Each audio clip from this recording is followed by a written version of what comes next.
Oke, mohon maaf, mungkin karena koneksi internetnya, live FB-nya sempat mati, terputus. Ya, bagi jemaat saya mohon maaf, gitu ya, karena live FB-nya sempat terputus karena gangguan dari koneksi internet. Ya, mohon dimaklumi, internet kita tidak secanggih internet di luar negeri. Nah, kita lanjutkan. Apa saja yang disediakan Kristus ketika kembali ke sorga, Kristus kembali ke sorga? Begitu. Saya pelajari ada 3, seperti saya katakan. Coba kita lihat ayat 2 dan 3. Bapak Ibu, live FB sudah kembali nyala. Yang mau nonton lewat live FB silahkan, tapi IG dari tadi pun masih menyala.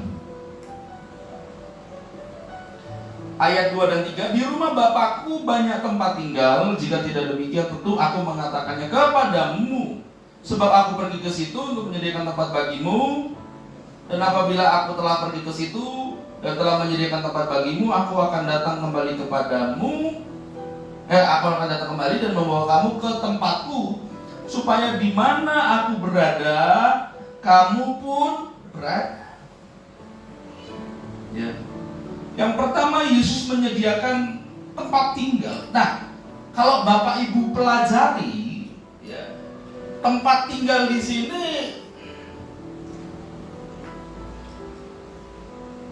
dipakai satu kata yang kalau diartikan dalam bahasa Inggris itu bukan house, tapi mansion. Nah, mansion ini adalah sebuah tempat tinggal atau sebuah rumah yang buat saya kemegahannya nggak wajar. Nggak wajar itu apa? Besar sekali, gitu.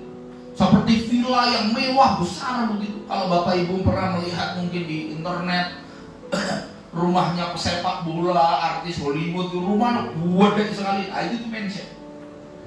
Gitu. Kamarnya bisa, kita butuh kamar 3-4 itu udah cukup ya, 5 itu udah mewah sekali. Kamarnya itu bisa 20-30 kali. Nah, itu mansion. Nah, Tuhan Yesus menyediakan mansion buat kita. Itu bukan hal yang kaleng-kaleng kalau bisa dikatakan. Ya. Bukan kaleng-kaleng. Berarti Yesus menjanjikan sesuatu yang dalam tanda petik sangat-sangat mewah. Saya tidak bicara tentang ini, tidak ada kaitannya. Oh, ini pendeta hedonis, ini pendeta mantai, tidak ada. Saya hanya menggambarkan bahwa di sorga itu ada dalam tanda petik kemewahan yang tak terkatakan. Nah, tapi secara tersirat, kalau saya juga baru menemukan ini, secara tersirat ketika Yesus mengetengahkan sesuatu yang sedemikian mewah, rumah mewah buat kita nanti di sorga, secara tersirat Yesus berkata bahwa hanya orang-orang tertentu saja yang dapat meraih kemewahan rohani. Dan Yesus menyatakan secara eksplisit di dalam perikop yang sama, ya, di mana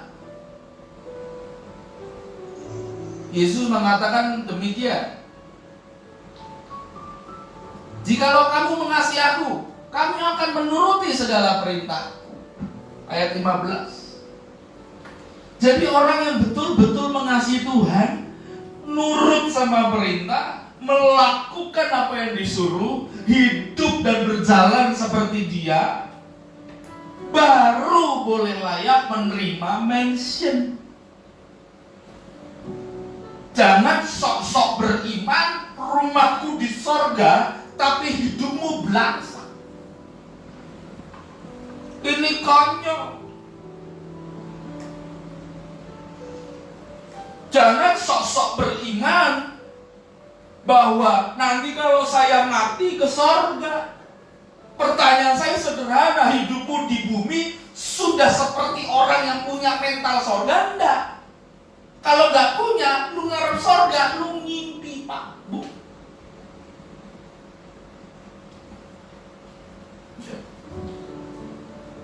Kau harus mengasihi Tuhan sungguh-sungguh. Memang kita nggak bisa sempurna mencintai Tuhan demikian rupa begitu ya. Tetapi setidaknya yuk berusaha secara maksimal untuk mematikan keinginan dagingmu dan berfokus kepada Kristus dan mencintai Dia.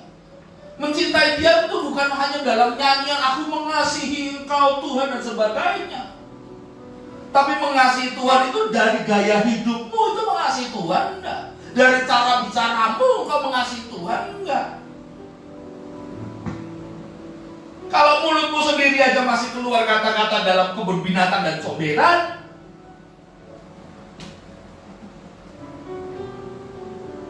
sorry, saya harus bicara seperti ini karena ini kebenaran. Kita harus berubah dan kita katakan berubahlah menurut pembaharuan budimu. Coba cek di Matius, kasihlah Tuhan Allahmu dengan akal budimu. Itu berarti apa? Engkau harus dalam proses belajar. Kalau engkau gak belajar, engkau gak akan bisa mengasihi Tuhan dengan akal budi. Dan karenanya budimu itu tidak dibaharui. Dan kalau budimu tidak dibaharui, artinya apa? Engkau tidak mengasihi Tuhan Allahmu dengan akal budimu. Berarti apa? Engkau membodohi dirimu sendiri. Dan karena engkau membodohi dirimu sendiri, engkau jangan harap masuk surga. Apalagi dapat mention.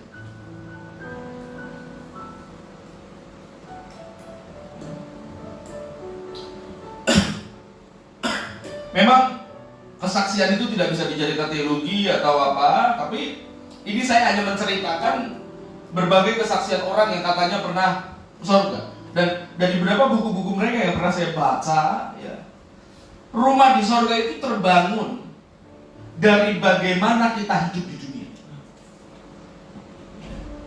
Dan di mansion surga kita itu ada perabot-perabot khusus yang nggak umum gitu ya, yang nggak umum.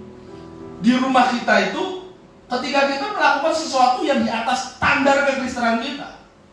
Dan ada bahan-bahan tertentu, ada bahan-bahan khusus yang diletakkan dalam rumah itu, ya. Karena apa? Karena kita melakukan sesuatu yang tidak biasa. Sebentar ya, saya cek.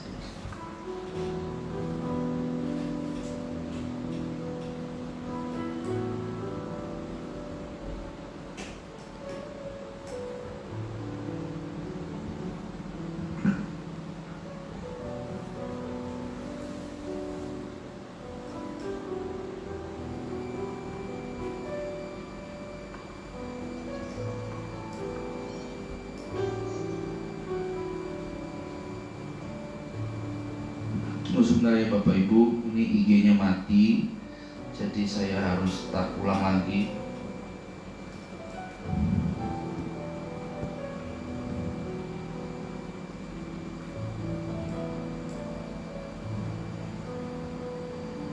Oke, baik. Maaf terpotong. Sampai di mana tadi? Saya kalau dipotong-potong gini puyeng banget.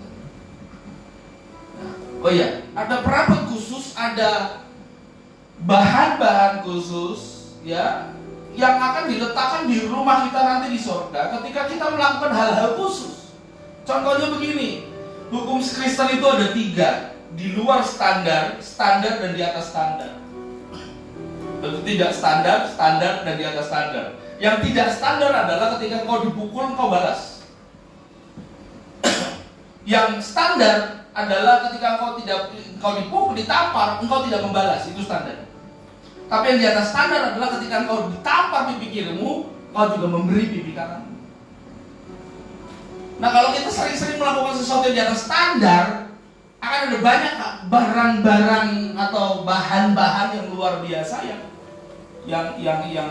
Tuhan akan sediakan bagi kita untuk rumah kita di surga nanti, untuk kita nikmati begitu. Ada satu ilustrasi, satu kisah. Ada seorang kaya raya, sedemikian kayanya begitu. Dia menyediakan rumah buat semua pegawai-pegawainya dia. Dibelikan rumah. Tapi ada seorang pegawai yang begitu istimewa bagi dia begitu dekat. Bahkan si majikan ini sering curhat kepada pegawai ini begitu. Sampai satu saat dia bilang, tolong, kamu adalah pegawaiku paling setia. Saya beri kamu modal yang sedemikian besar. Tolong bangun sebuah rumah, ya, yang mewah dan gunakan semua bahan-bahan mewah yang kamu tahu. Masuk di rumah itu. Akhirnya dia bilang, baik Pak, saya akan lakukan. Kemudian majikannya pergi ke luar negeri sekian lama begitu ya, dan pegawai kepercayaan ini membangun rumah. Dan ketika membangun rumah begitu ya, dia mulai pakai fondasi yang begitu kuat, begitu baik begitu ya, begitu luar biasa begitu. Dan ketika fondasi sudah jadi, dia melihat biaya yang sudah keluar, ternyata besar sekali. Karena untuk mencapai satu fondasi yang kuat, yang besar, yang bertahan dalam segala guncangan begitu, itu butuh biaya besar. Akhirnya si pegawai ini berpikir, aduh, bos itu sudah punya banyak kekayaan luar biasa. Dia terbiasa dengan hal yang mewah-mewah. Mungkin kalau saya berhemat, saya akan lebih dihargai oleh si bos. Saya mau bertanya dulu, pikiran semacam ini baik? Baik nggak Bapak Ibu? Baik ya? Baik. Normalnya orang akan berpikir bahwa pola pikir semacam ini adalah baik adanya. Tetapi yang baik di mata manusia belum tentu baik di mata Allah. Nah, oleh karena itu si pegawai tadi kemudian mendirikan rumah itu dengan bahan-bahan yang sederhana. Kayu pakai kayu biasa, perabot pun perabot yang sederhana. Tidak ada kemewahan. Rumahnya besar, tapi tidak banyak kemewahan. Nggak ada kemewahan di situ. Dia bangun sedemikian sederhana, begitu. Pakai genteng pun genteng murah. Ya. Semuanya murah. Suatu ketika sang majikan pulang dari luar negeri. Ketika sang majikan pulang, sang majikan melihat rumah yang sudah dibangun, dan sang majikan ini tersenyum. Ya, sang majikan ini tersenyum. Beliau tertawa begitu. Bagus katanya. Kemudian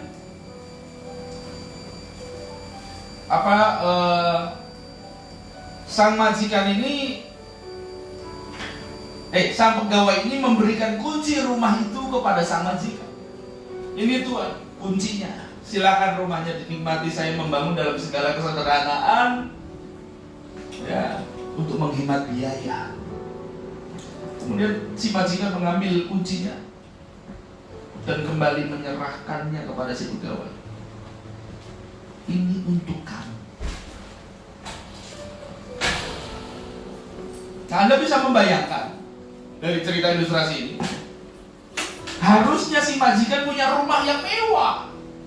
Harusnya si majikan ini, si pegawai punya rumah yang sedemikian mewah, sedemikian hebat, sedemikian luar biasa. Sekarang dia menyesal karena dia pikir dia mau bangun sederhana aja. Majikan dipikir ini rumah bakal majikannya, bukan buat diri. Nah, kadang hidup kita seperti itu, Bapak Ibu. Kadang kita menyesali apa yang kita sudah buat. Waktu kita mulai kekristenan kita, kita semangat, kita disiplin, kita ada ibadah minggu 5 kali, 5-5 kita ada di sana. Bahkan pendeta sudah pulang, kita masih di situ. Sekarang boro-boro sampai hari ini masih ada orang yang ibadah 2 kali setahun. Paskah dan Natal saja. Maaf, saya tidak menyindir suku tertentu. Ya, bisa berpikir lah. Ya. Bahkan ada orang-orang tertentu yang datang hanya Natal aja, yang ke gereja.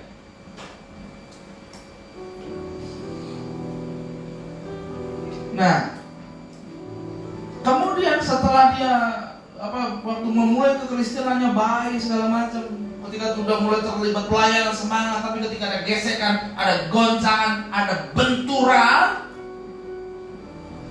dia kalah. Dia nggak mau lagi berjuang. Dia nggak mau lagi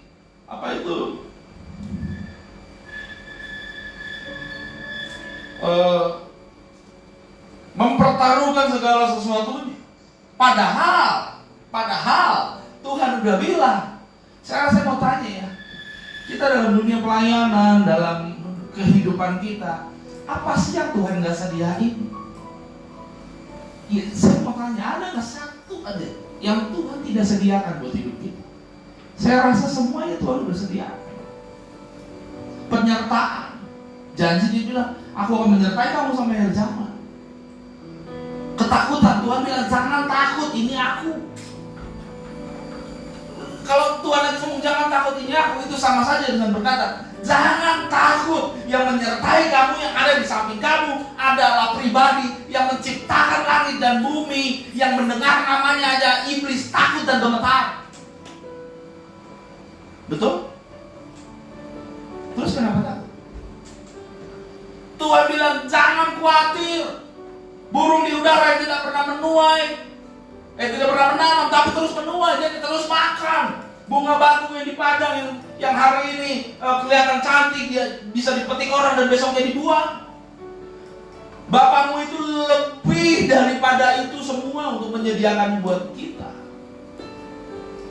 Apa yang kita takut? Bahkan di Alkitab mengatakan kalau Tuhan ada bersamaku, siapakah lawanku? Bahkan kita bisa menantang, hai maut, di mana sengatmu? Orang kalau mengerti prinsip ini,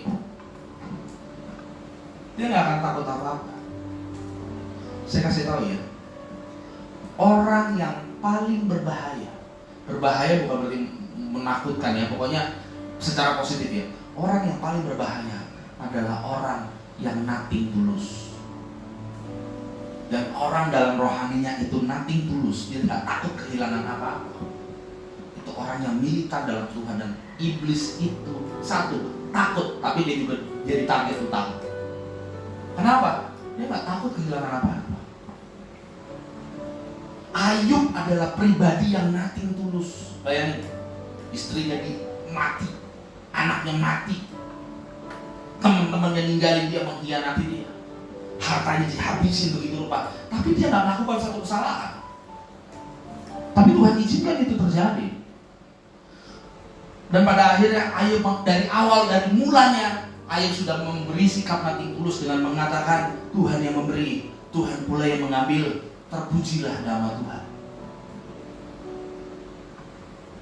Sekarang saya mau tanya, ketika engkau uangmu diambil, ketika hartamu diambil, ketika mobil motormu diambil, ketika segala-galanya darimu diambil, ketika anakmu harus mati karena penyakit, saya mau bertanya, mungkinkah engkau berkata Tuhan yang memberi, Tuhan yang mengambil, terpujilah nama Tuhan, atau engkau mulai mengutuki Tuhan?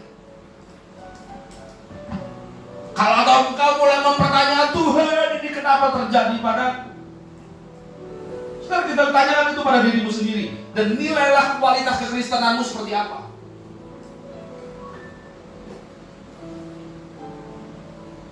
Yang kedua, ayat 16 sampai 17.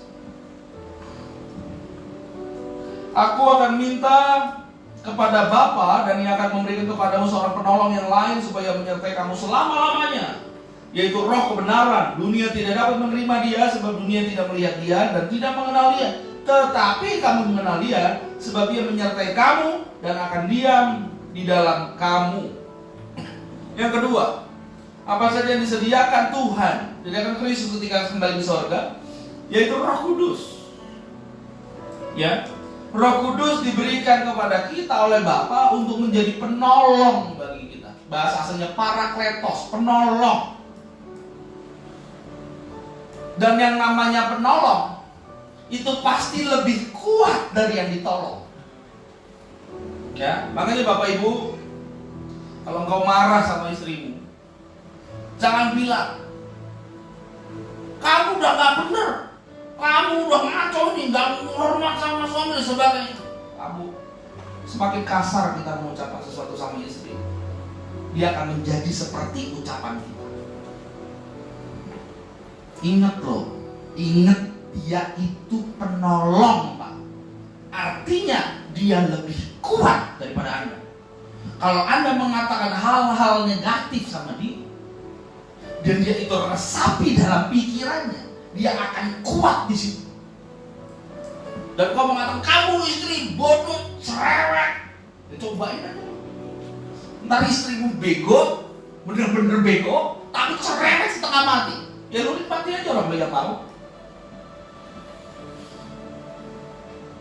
Tapi kalau istrimu lagi cerewet, ya satu yang saya pelajari, kami dalam rumah tangga pun nih semua saksikan di Facebook, di Instagram, saya buka, saya tidak takut. Kami punya konflik, saya dengan ibu gembala punya konflik, bukan enggak. Tapi dari tahun ke tahun dalam pernikahan kami belajar dan saya pun belajar. Sampai akhirnya kalau saya konfrontir terus, keributan dalam rumah tangga atau konflik dalam rumah tangga ini tidak akan selesai. Tidak akan punya masing-masing, karena akan mempertahankan ego masing-masing. Akhirnya apa? Bunuh diri. Saya lebih cenderung untuk diam. Saya cenderung untuk, kalau saya nggak tahan daripada saya ngomong macam-macam, saya pergi keluar. Saya keluar dulu. Kenapa? Supaya saya tenang, dia tenang. Dia nggak perlu lihat wajah saya. Nah, ketika kembali sudah semua dodo tenang, udah reda, baru dibicarakan baik-baik. Dan biasanya, dan bukan biasanya, selalu berhasil. Ya. Selalu berhasil. Dan Pak, Bu, namanya kita suami istri, kita udah pasangan, udah gak bisa dipisahin lagi. Beranilah buat minta maaf, sekalipun engkau tidak salah. Anda tahu Pak, semenjak saya mengerti prinsip kebenaran tentang pernikahan, orang-orang muda yang mau menikah yang ngomong sama saya Kak atau Om, saya mau menikah, Om harus datang ya. Sini Om. Kenapa Om? Kamu minta maaf dulu sama saya. Loh, salah saya apa? Kamu minta maaf sama saya. Om, aku cuma nyampein buat menikah. Iya tahu, itu pokoknya kamu minta maaf sama saya. Dengan muka yang serem gitu ya kan, dengan nada tinggi yang marah begitu. Kamu minta maaf sama saya. Salah saya apa? Udah kamu gak usah bawel. Kamu mau minta maaf sama saya atau tidak? Kalau tidak udah saya pergi. Dibilang gitu. Dibilang gini.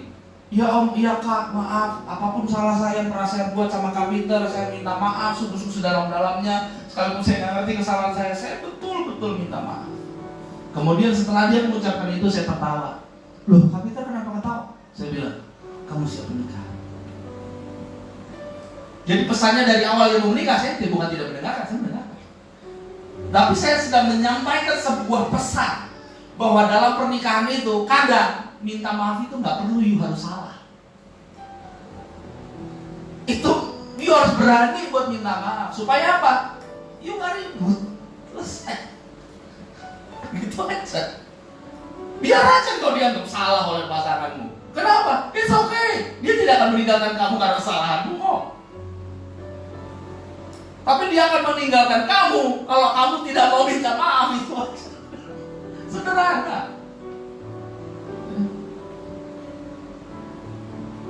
Nah, untuk bisa melakukan ilustrasi seperti tadi, ya, itu kita membutuhkan Roh Kudus.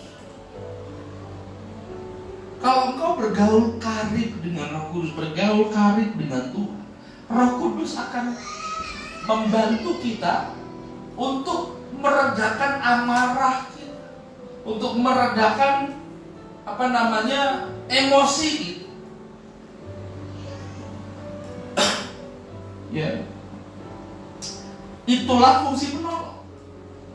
Dan Roh Kudus juga adalah pribadi Allah yang mengajarkan dan mengingatkan kita akan segala sesuatu yang dikatakan Kristus kepada kita. Kita baca firman begitu ya, satu saat tempo-tempo kita lupa, tapi pada saat kita membutuhkan firman itu, Roh Kudus akan ingatkan kita, itu ada firman tertulis begini. Dan itu menguatkan kita. Nah, Yesus mengatakan dunia tidak mengenal dia, tapi kamu mengenal dia karena dia tidak kelihatan, tapi kamu mengenal dia, kamu mengetahui dia. Bagaimana kita mengenal dan mengetahui Roh Kudus bekerja dan beroperasi dan berkarya dalam hidup kita? Gimana caranya? Dikatakan apa? Yesus, kita kenal Yesusnya. Kita kenal Yesusnya. Dan Yesus bilang gini, di perikop ini ada tentang Filipus. Filipus bertanya kepada Yesus, "Ya, Guru, tunjukkanlah Bapa itu kepadaku." Nah, Yesus bilang, Filipus, sudah berapa lama aku bersama-sama dengan engkau? Ya, sudah berapa lama kau masih bertanya, tunjukkan Bapa itu kepada kami. Bapa dan aku adalah satu. Nah, sama. Kalau kita bertanya, Tuhan, di mana Roh Kudus? Roh Kudus nggak kelihatan. Katanya Tuhan bilang, aku kenal dia. Oh iya, barang siapa kenal Kristus, engkau pasti kenal Roh Kudus. Kenapa? Karena Roh Kudus dan Kristus satu. Ya, sama seperti Bapa dengan Kristus satu. Itu satu kesatuan yang tidak bisa dipisahkan. Kalau engkau kenal Kristus, engkau pasti mengenal Roh Kudus. Oh iya, Roh Kudus sedih bekerja.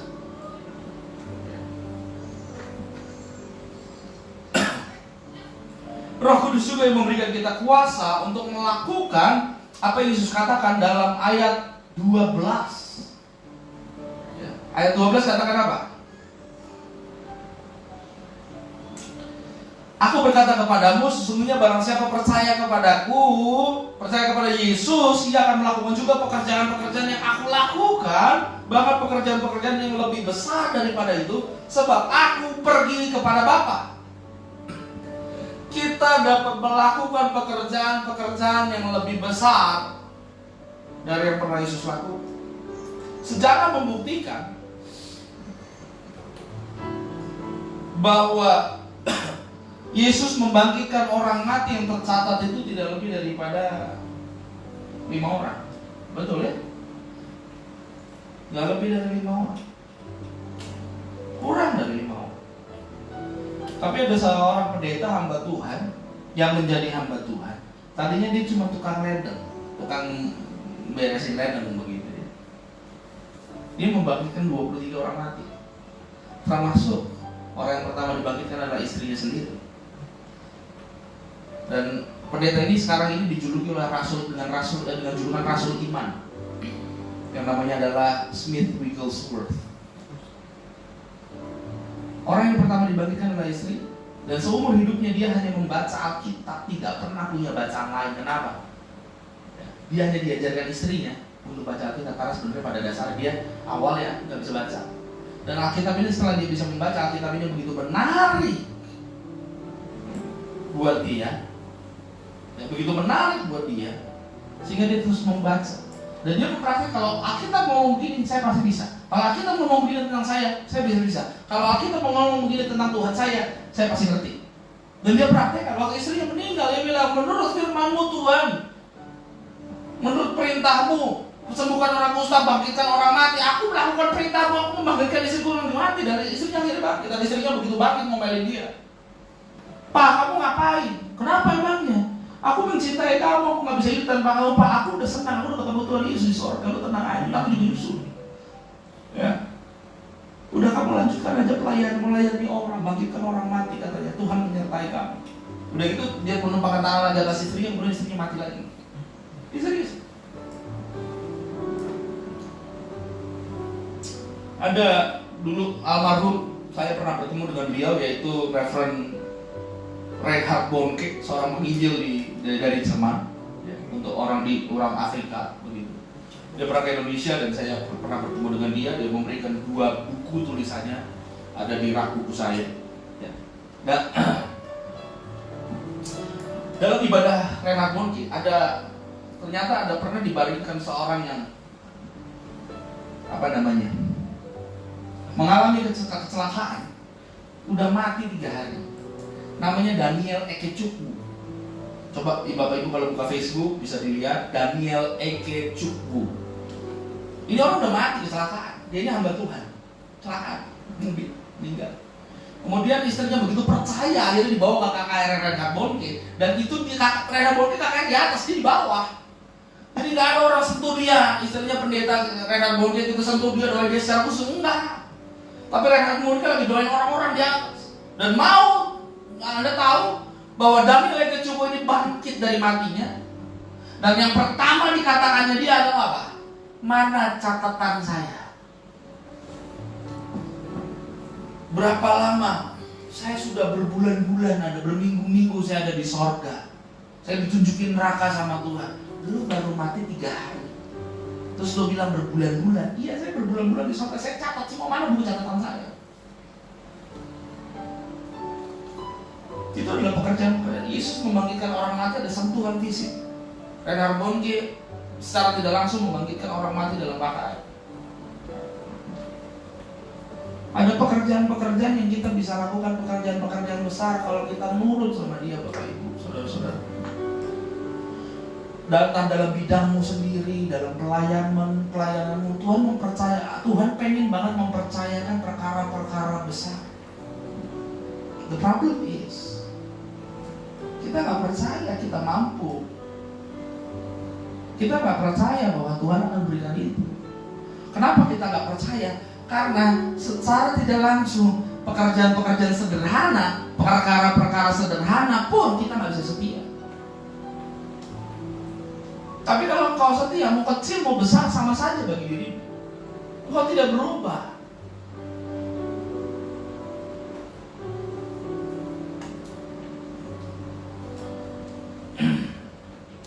Orang yang sedemikian mengasihi Kristus akan memiliki duka cita rohani yang disebabkan oleh kerinduan akan Kristus. Dan ini pekerjaan Roh Kudus. Dan disinilah Roh Penghibur itu bekerja. Ya, ini saya menemukan ini perkataan ini secara tersirat di ayat ini, ya, bahwa kalau engkau gundah gulana. Pernah gak sih Bapak Ibu gundah gulana menantikan Tuhan? Pengen ketemu Tuhan gitu. Bukan lagi pas waktu ada masalah, waktu lagi berdoa gitu, itu enggak begitu ya. Tapi dalam satu saat di mana kita sungguh-sungguh menanti-nantikan Tuhan, merindukan Tuhan sampai Tuhan udah panggil gua pulang aja lah, pengen ketemu. Tapi bukan karena masalah. Pernah? Begitu rindunya kau sama Tuhan, pengen banget ketemu. Itu kerja Roh Kudus.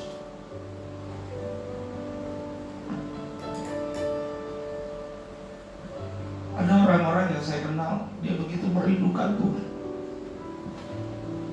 begitu merindukan Tuhan.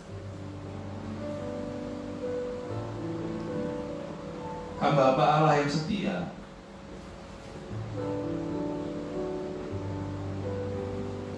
dan saking merindukan Tuhan, dia merindukan Tuhan. Dia menggambarkan, berimajinasi bagi dirinya sendiri bahwa kalau aku begitu merindukan Allahku, maka aku harus berhidup sebagai sedemikian. Bagaimana caranya supaya aku bisa bikin senang dia? Sampai menggunakan imajinasinya. Gimana caranya supaya dengan imajinasi yang Tuhan berikan kepadaku, aku berimajinasi bagaimana imajinasi itu terimplementasi dalam tindakan saya untuk bisa menyenangkan dia sampai dijemput saya. Bayangin, ada orang bisa berpikir sampai ke sana.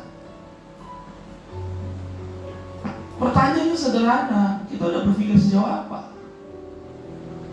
Nah, orang kalau punya Roh Kudus, sungguh-sungguh berinteraksi baik dengan Roh Kudus, dia akan punya kerinduan semacam ini, Bapak Ibu. Saya berharap jemaat gereja ini punya kerinduan akan Tuhan.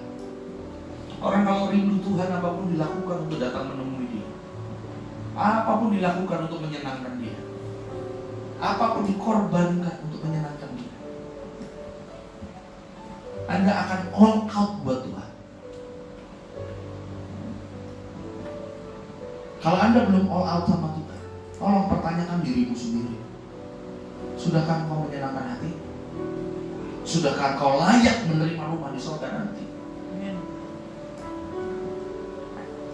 Yang ketiga, yang terakhir, ayat 27.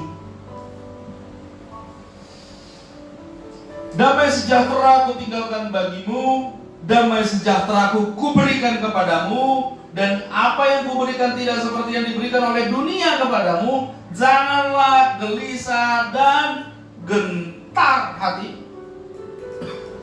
Ya.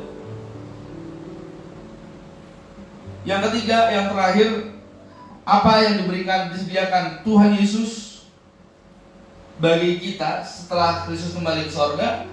Yang terakhir adalah damai sejahtera. Atau yang kita sering ucapkan kalau ketemu teman, ketemu saudara seiman, shalom. Nah, Bapak Ibu mungkin hanya mengerti arti shalom biasa, damai sejahtera, itu hanya ucapan salam saja. Tapi sebenarnya dalam arti kata shalom itu mengandung arti, kalau kamu mengucapkan shalom itu seperti kamu mengajukan sebuah pertanyaan kepada seorang, dan pertanyaannya kira-kira begini. Shalom, apakah tubuhmu, jiwamu, dan rohanimu sehat? Apakah engkau dalam kondisi damai sejahtera dan baik-baik saja? Itu mengandung arti yang dalam. Dan kalau Tuhan bilang shalomku kutinggalkan kepadamu, itu berarti apa? Aku akan menjaga tubuh, jiwa, dan rohmu baik-baik saja selama engkau mendengarkan aku. Itu shalom.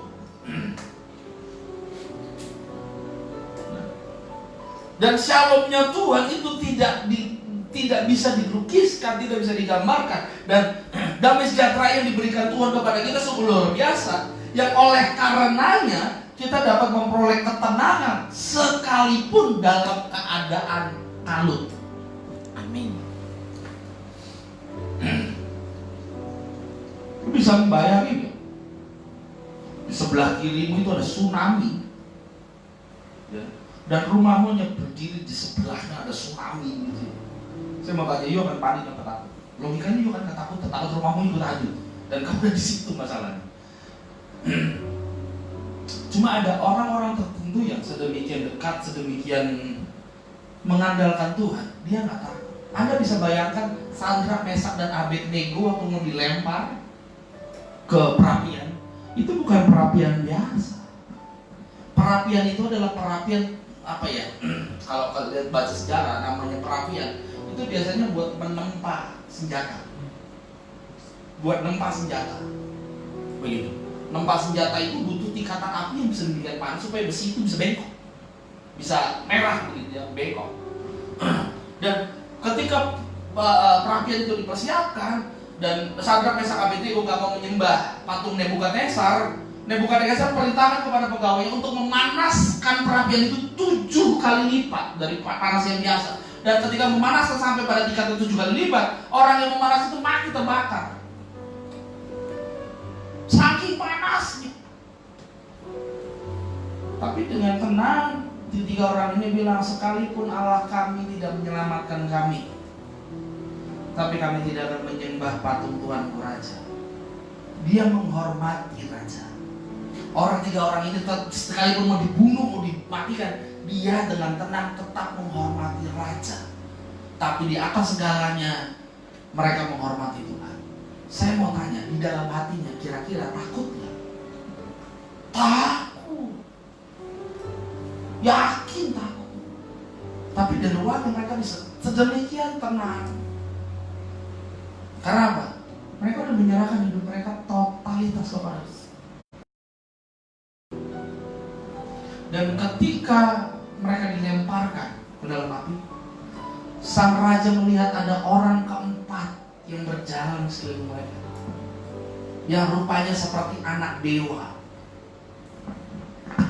Ya.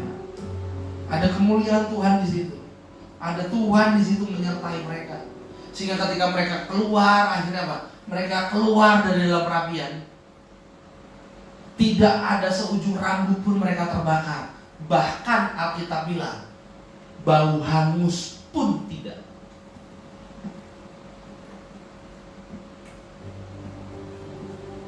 Kalau Anda sungguh-sungguh mengandalkan Tuhan, kalau Anda sungguh-sungguh memaknai kenaikannya hari ini, bahwa Dia meninggalkan damai sejahtera bagimu, maka harusnya engkau tidak takut akan apa-apa. Engkau tidak akan takut sama corona.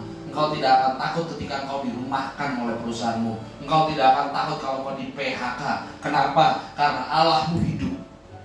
Karena Allahmu akan menyediakan apapun yang kau butuhkan. Aku percaya sebagai gembalamu, sebagai hamba Tuhan, saya percaya bahwa tidak ada orang yang percaya sama Kristus hidupnya kurang. Tidak ada orang yang ikut Kristus tidak bisa makan. Saya tak percaya begitu. Saya pernah hidup susah, saya pernah hidup makan dari sampah, tapi saya makan. Saya pernah tidur di emper jalan, tapi saya makan. Saya sudah makan makanan yang dibuang orang, tapi saya juga sudah makan makanan enak di hotel. Saya sudah rasakan semua. Dan dari situ semua itu saya percaya bahwa saya tidak akan kelaparan. Sampai sekarang pun saya masih bingung. Dulu berat badan saya 47, sekarang 90. Gimana itu caranya? Sekarang dulu pusing, gimana nih gua makan terus badan gak gemuk-gemuk. Sekarang menurun berat badan pusing. Penyertaan Tuhan dalam hidup saya sedemikian luar biasa. Wah, sakit Pak. Saya pernah jualan layangan, saya pernah ngamen, saya pernah jualan koran. Ulu Gadung, jurusan Ulu Gadung Kampung Melayu itu saya jualan koran di situ. Saya pernah jadi kenek T25, T26 jurusan Rawangan Pondokopi, orang tua saya nggak pernah tahu.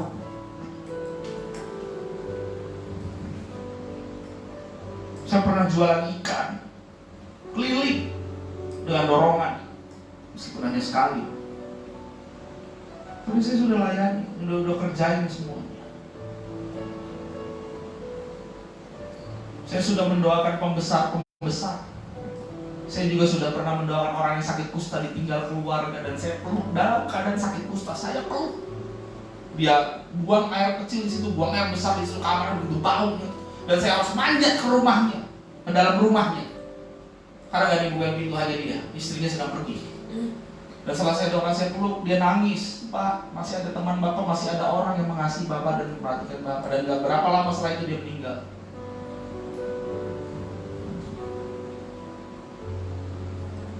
Bapak Ibu, kalau engkau tahu engkau disertai Tuhan, kalau engkau tahu hari ini engkau dengar firman bahwa Allahmu naik ke sorga untuk menyediakan rumah, menyediakan memberikan Roh Kudus dan damai sejahtera buat kita, harusnya, logikanya, wajarnya engkau gak takut sama apa-apa. Engkau gak khawatir dengan hidupmu. Jangan pernah khawatir tentang kebutuhan hidupmu. Dengar baik, jangan pernah khawatir tentang kebutuhan hidupmu, tetapi khawatirlah kalau hidupmu tidak menyenangkan Tuhan. Dengar baik, kalau hidupmu tidak menyenangkan Tuhan, engkau akan mengalami penderitaan kekal yang tiada bandingnya dan tidak terlukiskan. Dan saya ingin kita semua berkumpul di kerajaannya kelak. Kita semua berbagi cerita, dulu kita begini ya, oh ini karena Tuhan, waduh senangnya luar biasa. Tapi kalau Anda masuk neraka, apa yang mau Anda ceritakan? Kepada siapa Anda mau bercerita? Saking ngerinya neraka itu sampai orang yang di neraka itu nggak usah ngomong disiksa deh, di neraka aja udah giginya gemeretak.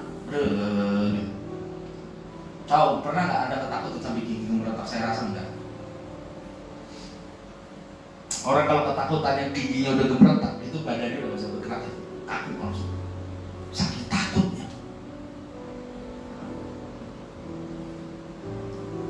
Yesus berkali-kali dalam kitab Injil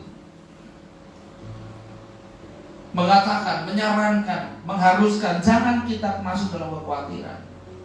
Ya. Kekhawatiran itu musuh damai sejahtera. Dan ketika kita memiliki damai sejahtera, kita nggak akan takut sama apa. Makanya Alkitab mengatakan damai sejahtera yang tak terkatakan. Karena nggak bisa dilukiskan kalau engkau memiliki damai sejahtera ilahi itu. Kalau engkau memiliki damai sejahtera ilahi itu, aduh, pantasnya dalam kondisi sekarang, apalagi kalau ada yang dirumahkan dari pekerjaan, pasti mulai mempertanyakan besok gimana, besok makan apa, ini pasti. Tapi saya mau merubah cara berpikir Anda. Jangan pernah lagi, apapun kondisimu, jangan pernah lagi khawatirkan tentang kebutuhanmu. Kenapa? Tuhan tahu, Tuhan akan sediakan. Kalau engkau mulai khawatir dengan kebutuhanmu, lihat ke atas, pergi ke kebun, lihat sekelilingmu. Engkau akan melihat burung-burung yang bernyanyi. Mereka makan setiap hari. Kalau di bahasa sekarang, pasti Bapak Ibu tahu yang namanya burung emprit yang dijual 55 ribuan di pasar burung atau pedagang keliling, di kerangkeng kecil itu cuma 5 ribu, 10 ribu mungkin harganya. Murah. Artinya apa? Nggak berarti kalaupun kau pernah beli burung-burung itu, kalau mati pun ya sudahlah mati, ya kan? Barang murah, nyawanya murah. Tapi engkau lain ceritanya. Engkau adalah biji mata Allah yang sedemikian mulia dilihat oleh Tuhan. Sedemikian indahnya dirimu. Maka waktu kita diciptakan pada hari ke-7, Dia mengatakan sungguh amat baik. Kau di hari ke-6, sungguh sangat baik. Engkau adalah ciptaan Allah yang sungguh sangat baik di hadapan. Dan jadi jangan pernah memandang dirimu lebih rendah dari itu. Oleh karena itu gak perlu khawatir kebutuhanmu. Tetapi sekali lagi saya katakan, khawatirlah jika hidupmu tidak memenuhi kebutuhan Allah. Damai sejahtera dalam hidupmu. Apapun yang terjadi, shalom itu ada bersama.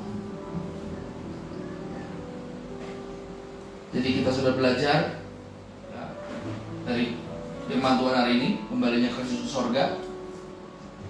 Ya, apa saja yang disediakan Tuhan bagi kita, yaitu tempat tinggal atau mansion, rumah mewah di kerajaan surga nanti, dan roh penghibur atau roh kudus, dan yang terakhir akan terus memberkati. Amin. Tuhan memberkati, menjaga, melindungi, sehingga penyakit apapun tidak akan menjamah hidup mereka. Penyakit apapun tidak akan menyentuh mereka. Malaikat Tuhan berkemah di sekeliling rumah mereka dalam nama Yesus. Kami juga berdoa Tuhan untuk setiap jemaat, setiap pemirsa, teman-teman yang menyaksikan melalui Facebook, Instagram. Kiranya mereka semua diberkati Tuhan dan menjadi pelaku-pelaku firman dalam hidup mereka sehari-hari. Berdoa buat Gembala PD Mahanaim Community di Depok, Bapak Faru Roji, Tuhan berkati, Tuhan berapi, supaya gereja segera berdiri di Depok dan memuliakan nama Tuhan di sana. Dan juga berdoa buat Pak Besi Gaci di Nias, Tuhan memberkati. Hamba begitu rindu Tuhan untuk berangkat ke Nias dan menjenguk mereka. Ada banyak orang mau dibaptis, anak-anak mereka mau diserahkan, bahkan mungkin juga ada yang mau menikah. Tuhan kiranya beri mereka kesabaran untuk supaya hamba-Mu bisa datang kepada mereka, melawat mereka dan memberkati mereka. Berkati Pak Besi Tuhan dan keluarganya, dengan Ibu Tintawau, Tuhan berkati anak-anak mereka juga Tuhan dalam nama Yesus, supaya keluarga ini tetap mencerminkan Kristus dalam gereja yang mereka boleh gembalakan dan dalam hidup mereka. Terima kasih Tuhan. Kami juga berdoa buat bangsa negara kami yang semakin hari kami boleh melihat keadaan semakin mengkhawatirkan. PDP dan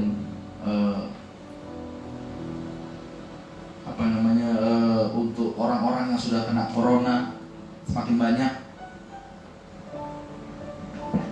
keadaan semakin mengkhawatirkan. Tapi kami percaya Tuhan, masa sulit ini akan berlalu.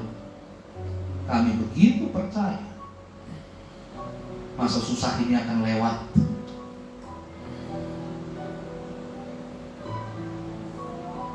Oleh karena itu Tuhan lindungi orang-orang percaya yang ada di Indonesia.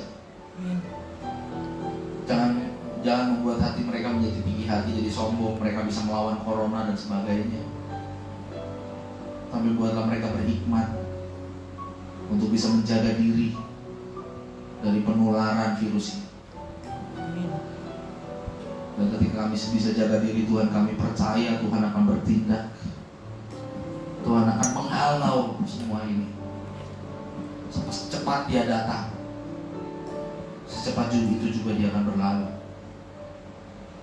Berkati pemimpin bangsa kami, Pak Jokowi sebagai Presiden, dan Pak Wakil Presiden, Tuhan memberkati. Jajaran mereka semua Tuhan berkati. Menteri-menteri bahkan sampai ke tingkat RT RW di lingkungan kami, Tuhan berkati. Supaya pemerintah yang ada di atas kami itu betul-betul bersinergi untuk memajukan bangsa Indonesia, sehingga nama-Mu boleh dipermuliakan. Menyerahkan bangsa kami ke dalam tangan-Mu, kami percaya pemulihan bagi bangsa kami waktunya sudah dekat. Berdoa buat gereja-gereja dimanapun, hamba-hamba-Mu yang melayani secara online dimanapun, di pelosok negeri ini, bahkan di seluruh dunia ini. Tuhan berkati, Tuhan berapi, supaya gereja-gereja kembali kepada visi awal, kembali kepada perintah mula-mula, di mana menyelamatkan, kami semua harus menyelamatkan jiwa-jiwa dan juga memuridkan dengan didikan yang benar, dengan ajaran yang benar, sesuai yang diajarkan oleh Tuhan Yesus kepada kami. Tuhan, kami berdoa perdebatan gereja-gereja, hamba berdoa dalam nama Yesus, dalam perdebatan-perdebatan teologi yang tidak penting, yang tidak bermakna. Tembok-tembok gereja yang dibangun atas dasar perbedaan, hamba berdoa dalam nama Yesus itu dirubuhkan, supaya gereja-gereja bersatu, tidak mementingkan teologi apapun, hanya mementingkan kepentingan Allah, dan berjuang bersama sebagai tubuh Kristus untuk kemuliaan nama, sehingga pada waktunya nanti kami siap dijemput sebagai gadis-gadis yang bijaksana, mempelai-mempelai yang bijaksana, yang menyediakan minyak sekalipun lampu kami menyala. Terima kasih Tuhan, terima kasih. Berkati juga gereja kami GKI MCC. Hamba rindu beribadah Tuhan, hamba rindu kami berkumpul bersama, hamba rindu kami berinteraksi bersama, hamba menyalami jemaat. Sakit hati ini Tuhan. Oleh karena itu Bapa, hamba berdoa supaya Engkau menguatkan setiap kami, sehingga nanti ketika kami kembali boleh berkumpul bersama, kami sungguh-sungguh menghargai ibadah kami. Kami sungguh-sungguh menghargai Tuhan di gereja kami.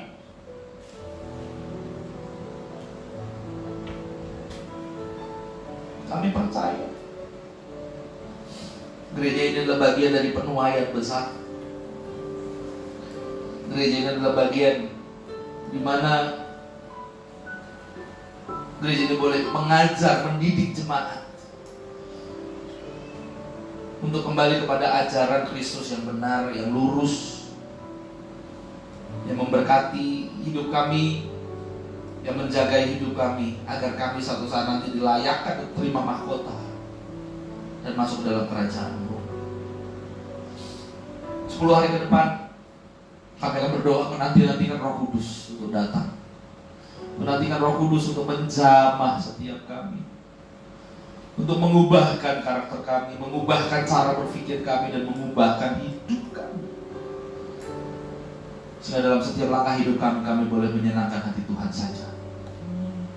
Terima kasih Tuhan, terima kasih untuk penyertaan-Mu dari awal, pertengahan, hingga akhir ibadah ini. Terima kasih untuk Bimo yang sudah memberikan pelayanannya dalam mengiringi musik. Terima kasih untuk Ibu Gembala yang sudah menyediakan waktunya untuk menjadi pemimpin pujian, untuk papanya Bimo yang sudah hadir bersama dengan kami juga. Tuhan, terima kasih buat mereka. Kiranya Tuhan memberkati mereka semua dengan berkat yang terus mengalir seperti gelombang air yang tidak putus-putus. Terima kasih Bapak, terima kasih. Sebentar kami mau menerima berkat Tuhan. Kiranya Tuhan sendiri yang memberkati setiap kami, yang mengurapi setiap kami, agar damai sejahtera yang tak terkatakan itu tercurah atas setiap kami. Saudara-saudara yang kekasih, arahkanlah hatimu kepada Tuhan dan terimalah berkat daripadanya. Kiranya Tuhan memberkati engkau dan menguduskan engkau. Kiranya Tuhan menyinari wajahnya kepadamu dan memberimu kasih karunia. Kiranya Tuhan menghadapkan wajahnya kepadamu dan memberimu damai sejahtera. Turunlah kiranya kasih karunia dari Allah Bapa, cinta kasih dari anaknya Tuhan Yesus Kristus Juru Selamat kita, serta persekutuan daripada Roh Kudus, kuasa, pertolongan menyertai kita mulai hari ini sampai selama-lamanya, sampai Maranatha Tuhan Yesus datang kali kedua. Jemput kita di orang-orang yang permai dan diberkati Tuhan. Boleh sama-sama katakan amin, amin, amin, amin. Tuhan memberkati. Selamat hari kenaikan Tuhan Yesus ke sorga. Ada beberapa pengumuman yang saya mau sampaikan. Yang pertama adalah 10 hari ke depan, mulai hari besok kita akan berpuasa. Nanti bisa koordinasi dengan Ibu Gembala, ya.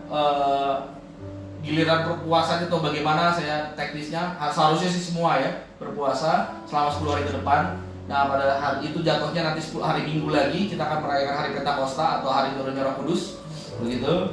Ya, kita ibadah online seperti biasa. Dan bagi jemaat yang rindu, jangan semua di hari Pentakosta, bagi jemaat yang rindu untuk bertemu dengan kami, dengan Gembala, silahkan boleh datang ke rumah kami dan beribadah langsung, gitu. Jangan semuanya, ya, nggak perlu semuanya, yang bisa saja. Kalau mau datang ke tempat kami, monggo silahkan untuk hari Minggu besok ya. Nah, kemudian pengumuman selanjutnya adalah ada di handphonenya. Ya, kita berdoa terus supaya kita bisa kembali beribadah seperti sedia kala. Kita doakan ya, supaya keadaan cepat terkendali. Demikian dari saya. Kiranya Tuhan memberkati. Amin.